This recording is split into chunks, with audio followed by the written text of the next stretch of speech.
Hi friends, మనం ఇప్పుడు ఈ వీడియోలో ఐకాన్ స్టార్ అల్లు అర్జున్ గారి జర్నీ గురించి అయితే మాట్లాడుకుందాం.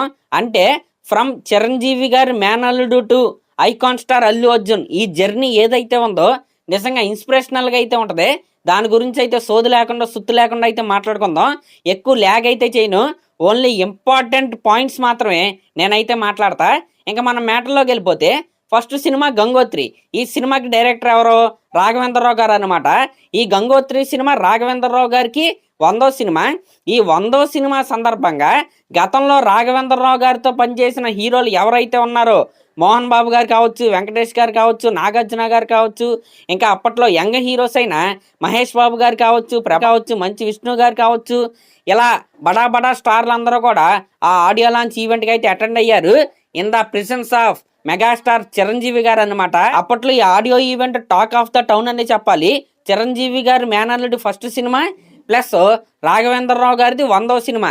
ఈ విధమైన అంచనాలతో ఈ సినిమా అయితే రిలీజ్ అయింది.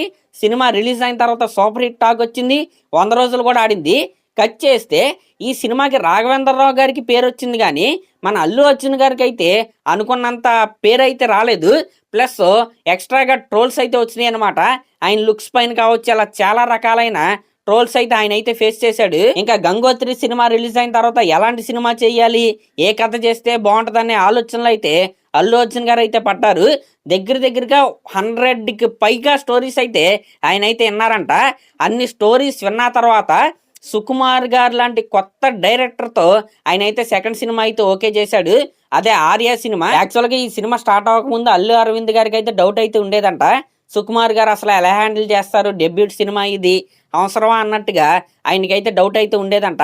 కానీ చిరంజీవి గారు ఇచ్చిన ప్రోత్సాహం వల్ల వీళ్ళైతే ఆ సినిమాని అయితే తీశారు. దాని తర్వాత ఆర్య సినిమా ఏదైతే ఉందో అల్లు అర్జున్ గారి కెరియర్లో ఫస్ట్ టర్నింగ్ పాయింట్. గంగోత్రి సినిమాకి ఎవరైతే ట్రోల్స్ వేశారో ఆర్య సినిమాకి వాళ్ళే మెచ్చుకునేలాగా మన అల్లు అర్జున్ గారు అయితే పర్ఫామ్ అయితే చేశారు. ఇంకా ఆర్య తర్వాత వచ్చిన సినిమా బన్నీ అనమాట. ఈ బన్నీ సినిమా ద్వారా అల్లు అర్జున్ గారికి కొద్దిగా అంటే యూత్ ఉంటారు కదా, యూత్లో కొద్దిగా క్రేజ్ అయితే పెరిగింది. అంటే అల్లు అర్జున్ గారి పేరు అల్లు అర్జున్, బన్నీ సినిమా రిలీజ్ అయిన తర్వాత ఆయన పేరు బన్నీగా అయితే మారిపోయింది. ఆ బన్నీ సినిమా క్రియేట్ చేసిన ఇంపాక్ట్ అలాంటిది. ఇంకా బన్నీ సినిమాలో అల్లు అర్జున్ గారు వేసిన డ్యాన్స్ కావచ్చు, ఆయన చేసిన ఫైట్స్ కావచ్చు, ఆయన చేసిన యాక్టింగ్ కావచ్చు, చాలా మంచి పేరు అయితే వచ్చింది. ఈ విధంగా ఫస్ట్ 3 సినిమాలు కూడా హిట్టే అనమాట. ఇంకా 4వ సినిమా ఒక యూత్ఫుల్ లవ్ స్టోరీగా అయ్యిద్ది అనుకుని హ్యాపీ అయితే తీశారు. కానీ ఆ సినిమా నిరాశను మిగిల్చిందనే చెప్పాలి. ప్లస్ ఆ సినిమా క్లైమాక్స్ ఏదైతే ఉందో ఇప్పటికే ట్రోల్ చేస్తానే ఉంటారు. నిజంగా అసలు యాక్టింగ్ అయితే అసలు బాగోదు. ఇంక ఈ 4 సినిమాల తర్వాత ఒక పర్ఫెక్ట్ సినిమా అయితే ఆయన కెరియర్లో అయితే పడింది, అదే దేశముద్రు అనమాట. ఇంక ఈ దేశముద్రు సినిమాతో అల్లు అర్జున్ గారు స్టార్ అయితే తిరిగిందనే చెప్పాలి. ఈ దేశముద్రు సినిమా ద్వారా ఆయన క్రియేట్ చేసిన రికార్డ్ ఏంటంటే, మన టాలీవుడ్లో ఫస్ట్ టైం 6 ప్యాక్ చేసిన హీరోగా ఆయన అయితే రికార్డ్ అయితే క్రియేట్ చేశాడు. అప్పట్లో ఆయన బాడీ ఏదైతే ఉందో మామూలు ట్రెండ్ కాదనమాట. ఇప్పటికీ అప్పట్లో ఆయన చేసిన వర్కౌట్ ఏదైతే ఉందో దాన్ని ఇన్స్పిరేషన్గా అయితే చేసుకుని జిమ్కి వెళ్ళే వాళ్ళు అయితే చాలామంది అయితే ఉంటారు. ఇంకా దేశముద్రు ఎంట్రీ సీన్, ఆ షర్టు పిడికిలు ఎలా బిగిస్తే ఆ షర్టు చిరిగే సీన్ కావచ్చు, ఇంకా ఇంటర్వెల్ సీన్ కావచ్చు, డబ్బులు అయిపోయినాయి ఏపిచ్చు, ఇలాంటి డైలాగ్స్ కావచ్చు, ఇంకా అన్నిటికంటే మించి సినిమాలో ఉండే ప్రతి సాంగ్ బ్లాక్ బస్టర్, డ్యాన్స్ అయితే ఎర్రక్కొట్టి అవతల పడేస్తాడు. ఈ విధంగా ఈ దేశముద్రు అనేది అల్లు అర్జున్ గారిలో ఉన్న ప్రతి డైమెన్షన్ని బయటపెట్టిన సినిమా. ఫైట్స్, డైలాగ్స్, యాక్టింగ్, డ్యాన్స్, ఇలా ప్రతి దాంట్లో కూడా ఆయన అయితే ఓపెన్ అప్ అయితే అయిపోయాడు. అంటే మాసెస్లో అంటే బన్నీ సినిమా ద్వారా యూత్కి అయితే దగ్గరయ్యాడు. ఈ దేశముద్రు సినిమా ద్వారా ఫ్యామిలీ ఆడియన్స్, మాస్ ఆడియన్స్కి కూడా ఆయన అయితే దగ్గరయ్యాడు. అల్లు అర్జున్ గారి కెరియర్లో అతి పెద్ద టర్నింగ్ పాయింట్ ఈ దేశముద్రు సినిమా. మరి అతి పెద్ద టర్నింగ్ తర్వాత అతి పెద్ద లో కూడా ఉండాలి కదా. దేశముద్రు సినిమా తర్వాత అల్లు అర్జున్ గారి కెరియర్లో ఒక లోయెస్ట్ పాయింట్ అయితే వచ్చింది. అదేంటంటే వరుసగా 4 సినిమాలు అనుకున్న విధంగా అయితే ఆడలేదు. దాంట్లో ఫస్ట్ సినిమా పరుగు, ఓకే అది డీసెంట్ మూవీ, అప్పట్లో యావరేజ్గా అయితే ఆడింది. ఇంకా పరుగు తర్వాత రిలీజ్ అయిన సినిమాలు ఏవైతే ఉన్నాయో అల్లు అర్జున్ గారిని తీవ్రంగా డిసప్పాయింట్ చేసినాయి అని చెప్పాలి. దాంట్లో మొట్టమొదటి సినిమా ఆర్య 2 అనమాట. ఆర్యాకి సీక్వెల్కి ఈ సినిమా అయితే వచ్చింది. ఈ ఆర్య 2 ఆడియో ఏదైతే ఉందో ఎప్పటికీ ఆ పాటలు అయితే వింటూ ఉంటారు. డ్యాన్స్ అయితే ఒక బెంచ్ మార్క్ అయితే సెట్ చేశాడు టాలీవుడ్లో. కానీ సినిమా అయితే నిరాశపరిచిందని చెప్పాలి. అప్పట్లో సమైక్యాంధ్ర గొడవల్లో ఆ సినిమా అయితే రిలీజ్ అయింది. సినిమా కొద్దిగా అబోవ్ యావరేజ్కి కింద అయితే ఉంటుంది.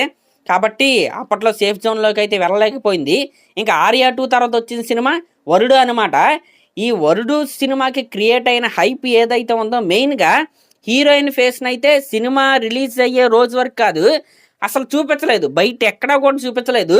అదే ప్రమోషన్ చేసుకుంటా గుణశేఖర్ గారు అయితే ఆ సినిమా పైన హైప్ అయితే అలా క్రియేట్ చేసుకుంటూ అయితే వెళ్ళాడు. తీరా కట్ చేస్తే అప్పటి వరకు అల్లు అర్జున్ గారికి ఉన్న ఇమేజ్ ఒకలాంటిది, ఆ వరుడు సినిమా ఒకలాగా అయితే ఉంటుంది. ఆ ఫస్ట్ హాఫ్ ఏదైతే ఉంటుందో అది అందరూ బాగుంటుంది అంటారు, కానీ చాలామందికి సెకండ్ హాఫ్ అయితే ఇష్టం అనమాట. ఎందుకంటే ఆ సెకండ్ హాఫ్లో యాక్షన్ పార్ట్ అనేది ఎక్కువగా ఉంటుంది, ఫస్ట్ హాఫ్ కొద్దిగా స్లోగా అయితే ఉంటుంది. కొంతమందికి ఫస్ట్ హాఫ్ ఇష్టం, కొంతమందికి సెకండ్ హాఫ్ ఇష్టం. నాకు ఆ సెకండ్ హాఫే ఇష్టం, ఫస్ట్ హాఫ్ అంతా ఫ్యామిలీ అదంతా మనకి వర్కౌట్ అవ్వదు. ఇంకా ముఖ్యంగా ఈ సినిమా పోవడానికి మెయిన్ రీజన్ ఎవరంటే ఆ హీరోయిన్. అంటే సినిమా రిలీజ్కి ముందు వరకు ఒక్క పోస్టర్లో కూడా హీరోయిన్ చూపించలేదు, ఆడియో లాంచ్కి తీసుకురాలేదు, అసలు ఎక్కడో కూడా చూపించలేదు. డైరెక్ట్ స్క్రీన్ పైన హీరోయిన్ అయితే చూశారు. కానీ జనాలు అప్పటికే అబ్బో ఎలా ఉంటుందో, ఏంజిల్లా ఉంటుందేమో, ఇంతలా చూపిస్తారంటే మామూలుగా ఉంటుంది అనుకుని వెళ్ళారు. కానీ తీరా కట్ చేస్తే ఆ హీరోయిన్ అలా చూడగానే కొద్దిగా డిసప్పాయింట్ అయితే అయ్యారు. హీరోయిన్ చూడగానే డిసప్పాయింట్ అయ్యారు అనటం కంటే అసలు ఆ సినిమా జనాలకి ఎక్కలేదు. ఆ ఇంపాక్ట్ మొత్తం కూడా హీరోయిన్ మీదకి వెళ్ళిపోయి నెగిటివ్ అయితే అయిందని నేనైతే అనుకుంటా. ఈ విధంగా అల్లు అర్జున్ గారి కెరీర్లో one of the most hyped cinema అయిన వరుడు ఫ్లాప్ అయితే అయింది. ఇంకా నెక్స్ట్ వచ్చిన సినిమా ఏదైతే ఉందో దాన్ని ఒక మంచి వెనకడిగా అంటా నేను, అదే వేదం సినిమా అనమాట. వేదం సినిమా ఫ్లాపే. ఇప్పుడు మీరు అది మాస్టర్ పీస్ అనొచ్చు, ఏదైనా అనొచ్చు. అప్పట్లో థియేటర్లో చూసిన జనాలకైతే అసలు ఏమి ఎక్కలేదు ఆ సినిమా. లాస్ట్లో హీరో చచ్చిపోవటం అనేది అస్సలు నచ్చలేదు. ఇద్దరు హీరోలు కూడా చచ్చిపోతారు కదా. కానీ అప్పుడు కావచ్చు ఇప్పుడు కావచ్చు ఆ కేబుల్ రాజు క్యారెక్టర్కి వచ్చిన పేరు ఏదైతే ఉందో అల్లు అర్జున్ గారి కెరియర్లో అదొక బూస్ట్ అని నేనైతే చెప్తాను. అంటే యాక్టింగ్ పరంగా అల్లు అర్జున్ గారు ఒక మెట్ అయితే ఎక్కేశారు. అందుకే వేదం సినిమా ఆయన కెరియర్లో ఎప్పటికీ కూడా ఒక మంచి ముత్యంలాగా మిగిలిపోయిన సినిమా ఇది. ఈ విధంగా దేశముద్ర తర్వాత ఏ సినిమా కూడా అనుకున్న విధంగా అయితే ఆడలేదు, అనుకున్న రిజల్ట్ అయితే రాలేదు. వరుడు సినిమా పోయింది, ఆర్యా 2 పోయింది, వేదం పోయింది, పరుగు కూడా అనుకున్నంత పెద్ద హిట్ అవ్వలేదు. ఈ విధంగా ఉంది కెరియర్. ఈ టైంలో మరొక అంటే అల్లు అర్జున్ గారి కెరియర్లో మరొక మోస్ట్ హైప్డ్ సినిమాతో ఆయన అయితే వచ్చాడు విత్ 45 crore బడ్జెట్ అనమాట. అదే బద్రీనాథ్ సినిమా. ఈ సినిమాకి కూడా ప్రీ రిలీజ్ హైప్ ఏదైతే ఉందో చాలా ఎక్కువ. కానీ తీరా కట్ చేస్తే ఆ సినిమా చూసిన తర్వాత ఆడియన్స్కి అయితే అసలు ఈ సినిమా నచ్చలేదు. సేమ్ అంతకుముందు సినిమాలాగానే ఆడియో అయితే సూపర్ హిట్ అయింది, అల్లు అర్జున్ గారు బాగా చేశారన్నారు, డ్యాన్స్ బాగా వేసాడన్నారు, కానీ సినిమా అయితే హిట్ అవ్వలేదు. ఈ విధంగా దేశముద్ర తర్వాత అల్లు అర్జున్ గారి కెరియర్ అనుకోకుండా డౌన్ ఫేస్లో అయితే నడిచింది. ఇక్కడ ఎలా అయితే దేశముద్ర సినిమా తర్వాత కెరియర్ డౌన్ ఫేస్లోకి వెళ్ళిందో బద్రీనాథ్ సినిమా తర్వాత అల్లు అర్జున్ గారి కెరియర్ ఒక్కసారిగా ఇలా లెగిసిందనే చెప్పాలి. బద్రీనాథ్ సినిమా వరకు అల్లు అర్జున్ గారు ఒక మెగా హీరో, చిరంజీవి గారు మేనల్లుడు, ఈ రకమైన ఇమేజ్ అయితే ఉండేది. కానీ బద్రీనాథ్ సినిమా తర్వాత రిలీజ్ అయిన సినిమాలు ఏవైతే ఉన్నాయో ఆ సినిమాల నుండి అల్లు అర్జున్ గారికి తనకంటూ ఒక ప్రత్యేకమైన ఫ్యాన్ బేస్ అయితే వచ్చిందనమాట. అంటే ఓన్లీ మెగా ఫ్యాన్స్ సపోర్ట్ ఉంది, ఓన్లీ మెగా ఫ్యాన్స్ మీదే డిపెండ్ అవ్వకుండా ఆయనకంటూ ఒక సపరేట్ ఫ్యాన్ బేస్ ఎక్కడి నుంచి వచ్చిందంటే జులాయి సినిమా నుండి ఆయన గ్రాఫ్ అయితే మారింది, ఆయన స్టార్ వాల్యూ కూడా మారింది. ఇంకా ఈ బద్రీనాథ్ సినిమా తర్వాత జులాయి సినిమా అయితే రిలీజ్ అయింది. అల్లు అర్జున్ గారి కెరియర్లో మొట్టమొదటి 40 కోట్ల సినిమా అది. అప్పటికే మిగతా హీరోలు అందరూ 40 కోట్లు అయితే కొట్టేశారు, అల్లు అర్జున్ గారే లాస్ట్ అయితే కొట్టారనమాట. ఇంక ఈ జులాయి సినిమా నుంచి అయితే స్టార్ అయితే తిరగడం అయితే మొదలుపెట్టింది. జులాయి తర్వాత రిలీజ్ అయింది ఇద్దరు అమ్మాయిలతో. అఫ్ కోర్స్ ఆ సినిమా బాక్స్ ఆఫీస్ పరంగా అనుకున్నంత హిట్ అయితే అవ్వలేదు, కానీ అల్లు అర్జున్ గారు అయితే యూత్లో అయితే బేభత్సంగా ట్రెండ్ అయ్యాడు ఆ ఇద్దరు అమ్మాయిలతో సినిమాలో. ఆ ఇద్దరు అమ్మాయిలతో సినిమాలో ఆయన వేసిన గ్రీన్ ప్యాంటు, బ్లాక్ షర్టు, ఆ బట్టలు కావచ్చు, ఆయన వేసుకున్న ఆర్నమెంట్స్ కావచ్చు, అప్పట్లో ఆ కలర్డ్ ప్యాంట్స్ ఏవైతే ఉన్నాయో బేభత్సంగా ట్రెండ్ అయ్యాయి అనమాట. కాబట్టి ఆ సినిమా రిజల్ట్ అనుకున్నట్టుగా రాకపోయినా అల్లు అర్జున్ గారి ఇమేజ్కి ఎటువంటి డ్యామేజ్ అయితే జరగలేదు. ఇంకా యూత్లో ఇద్దరు అమ్మాయిలతో సినిమా ద్వారా ఆయనకైతే క్రేజ్ అయితే పెరిగింది. ఇంక ఇద్దరు అమ్మాయిలతో సినిమా తర్వాత వచ్చిన సినిమా ఏదైతే ఉందో రేసు గుర్రం అనమాట. ఈ రేసు గుర్రం సినిమా నుండి అల్లు అర్జున్ గారు వెనక్కి తిరిగి చూసే పని లేకుండా అయిపోయింది. రేసు గుర్రం సినిమాతో అల్లు అర్జున్ గారికి సపరేట్ ఫ్యాన్ బేస్ అయితే వచ్చింది. ప్లస్ ఆయన స్టార్ రేంజ్ అయితే పెంచిన సినిమా ఈ రేసు గుర్రం అన్నమాట. ఈ విధంగా అల్లు అర్జున్ గారి కెరియర్ లో చూసుకుంటే దేశముద్ర అనేది ఒక బిగ్గెస్ట్ టర్నింగ్ పాయింట్. దేశముద్ర తర్వాత జొలైని పక్కన పెడితే జొలై అనేది ఓకే హిట్ ట్రాక్ లోకి అయితే తెచ్చింది, కొద్దిగా ఫ్యాన్స్ అయితే పెంచింది. అసలైన సినిమా ఏంటంటే ఈ రేసు గుర్రం అనమాట. రేసు గుర్రం సినిమా రిలీజ్ అయిన తర్వాత అల్లు అర్జున్ గారి కెరీర్ అయితే మారిపోయింది. అంటే ఆయనకంటూ ఒక సొంత ఫ్యాన్స్ రావటం అయితే మొదలు పెట్టారు. ఫ్యాన్స్ కూడా చాలా బాగా పెంచిన సినిమా ఈ రేసు గుర్రం. ఇంకా రేసు గుర్రంతో మొదలుపెట్టి వరుసగా 3 సినిమాలు హిట్స్ అయితే కొట్టాడు. రేసు గుర్రం తర్వాత సన్ ఆఫ్ సత్యమూర్తి, ఆ సినిమా డీసెంట్ హిట్ అయితే అయింది. ఫ్యామిలీస్కి అల్లు అర్జున్ గారికి అయితే దగ్గర అయితే చేసింది. ఇంకా రేసు గుర్రం, సన్ ఆఫ్ సత్యమూర్తి ఇచ్చిన ఊపుతో వచ్చిన సినిమా సరైనోడు.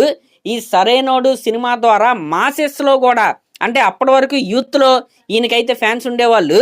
ఈ సరైనోడు సినిమాతో మాసెస్లో కూడా అల్లు అర్జున్ గారు అయితే అలా చొచ్చుకుని అయితే వెళ్ళారు.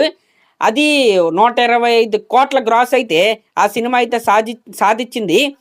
ఈ విధంగా రేసు గుర్రం, సన్ ఆఫ్ సత్యమూర్తి, సరైనోడు ఈ 3 సినిమాలు వరుస పెట్టి హిట్స్ ఏవైతే ఉన్నాయో అల్లు అర్జున్ గారి కెరియర్ని డిఫైన్ చేసిన సినిమాలు ఇవి. అంటే అప్పట్లో దేశముద్ర సినిమాతో స్టార్ లీగ్లోకి ఎలా ఎంటర్ అయ్యాడో ఈ 3 హిట్స్తో స్టార్ లీగ్లో పర్మనెంట్గా మెంబర్ అయిపోయాడు. ఈ 3 సినిమాలతో అంత రేంజ్ అయితే పెంచేసాయి ఈ 3 సినిమాలు.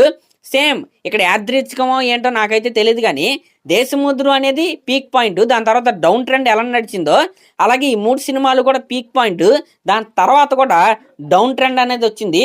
అదే దువ్వాడ జగన్నాథం, నా పేరు సూర్య, నా ఇల్లు ఇండియా సినిమా అనమాట. డీజే సినిమా రిలీజ్కి ముందు సరైన సక్సెస్ మీట్లో ఒక ఇష్యూ అయితే జరిగింది, చెప్పన్ బ్రదర్ ఇష్యూ. దానివల్ల కొంతమంది ఫ్యాన్స్ అయితే రిఫ్ట్ అయ్యారు, డీజేకి కొద్దిగా నెగిటివ్ కూడా చేశారు. అందులో సినిమా కూడా బాగోలేదు కాబట్టి సినిమా అయితే ఫోటో. ఇంకా దాని తర్వాత వచ్చిన నా పేరు సూర్య, నా ఇల్లు ఇండియా సినిమా డీజేకి కనీసం కలెక్షన్ అయినా వచ్చినాయి, కానీ నా పేరు సూర్య, నా ఇల్లు ఇండియా సినిమాకి అనుకున్నంత స్థాయిలో కలెక్షన్స్ కూడా రాలేదు. ఈ విధంగా మరొకసారి పీక్ చూసి ఆయన డౌన్ ట్రెండ్ అయితే చూశాడు. ఇంక ఈ 2 సినిమాల తర్వాత చాలా గ్యాప్ అయితే తీసుకుని మరొక్కసారి బ్లాక్ బాస్టర్ ట్రాక్ అయితే ఎక్కాడు. ఈసారి ఎలాంటి బ్లాక్ బాస్టర్ కాదనమాట, బిగ్గెస్ట్ కమర్షియల్ హిట్ అయితే కొట్టాడు అలా వైకుంఠపురం సినిమాతో. నిజంగా అలా వైకుంఠపురం సినిమా అల్లు అర్జున్ గారి కెరియర్లో నిజంగా చాలా కీ సినిమా అని నేనైతే చెప్తాను. అంటే డీజే నా పేరు సూర్య టైంలో ఆయన ఫేస్ చేసిన నెగిటివిటీ అంతా ఇంత కాదు, ఆ నెగిటివిటీ మొత్తాన్ని కూడా పాజిటివ్గా మార్చిన సినిమా అలా వైకుంఠపురం సినిమా. అంటే మిగిలిన హీరోలందరికీ ఇండస్ట్రీ హిట్స్ ఉన్నాయి, రికార్డ్స్ ఉన్నాయి, కానీ అల్లు అర్జున్ గారికి అయితే అలా వైకుంఠపురం సినిమా వరకు అయితే ఏమీ లేవు. కానీ ఆయనకి లేదు అన్న రికార్డు ప్రతిదీ కూడా ఈ అలా వైకుంఠపురం సినిమా అయితే తెచ్చిపెట్టింది. అది నాన్ బాహుబలి ఇండస్ట్రీ సినిమా అవ్వచ్చు, లేకపోతే ఇంకా వీక్ రికార్డ్స్ కావచ్చు, ఫస్ట్ వీక్ రికార్డ్స్ కావచ్చు. ఈ విధంగా ఆ సినిమా అల్లు అర్జున్ గారికి లేని ఇండస్ట్రీ తెచ్చిపెట్టింది, అదేవిధంగా రికార్డ్స్ అయితే తెచ్చిపెట్టింది. ఇంకా అలా వైకుంఠపురం సినిమా తర్వాత ఇంకా ఆయన కెరియర్ని అంటే మార్చడం కూడా కాదు, ఎక్కడో తీసుకెళ్ళి కూర్చోబెట్టిన సినిమా పుష్ప 1, పుష్ప 2 అనమాట. పుష్ప 1 ఒక మోస్తరు హిట్, అది తెలుగులో అంత ఇదిగా హిట్ అయితే అవ్వలేదు. ఆ సినిమా ఇప్పటికీ అబోవ్ యావరేజ్ ఆ రేంజ్లోనే ఉంటుంది. కానీ నార్త్ ఇండియాలో ఆ సినిమా 100 కోట్లు అయితే కలెక్ట్ చేసి ఈ పుష్ప 2కి కావాల్సిన ఫ్యూయల్ నార్త్ ఇండియా ఆడియన్స్ అయితే ఈ పుష్ప ద్వారా అయితే ఇచ్చారు. ఇంకా దాని తర్వాత అమెజాన్ ప్రైమ్లో రిలీజ్ అయిన తర్వాత క్రికెటర్స్ కావచ్చు, ప్రతి ఒక్కరు కూడా ఆ పుష్ప శ్రీవల్లి స్టెప్ని అయితే వేయటం అయితే మొదలుపెట్టారు. గ్రౌండ్లో కావచ్చు, ఫుట్బాల్ వాళ్ళు వేశారు. ఈ విధంగా నేషనల్లో ఇంటర్నేషనల్లో బీభత్సంగా ట్రెండ్ అయితే అయిపోయింది. పుష్ప 2 సినిమా పైన విపరీతమైన క్రేజ్ అయితే వచ్చేసింది. అదే అంచనాలతో పుష్ప 2 సినిమా అయితే రిలీజ్ అయింది.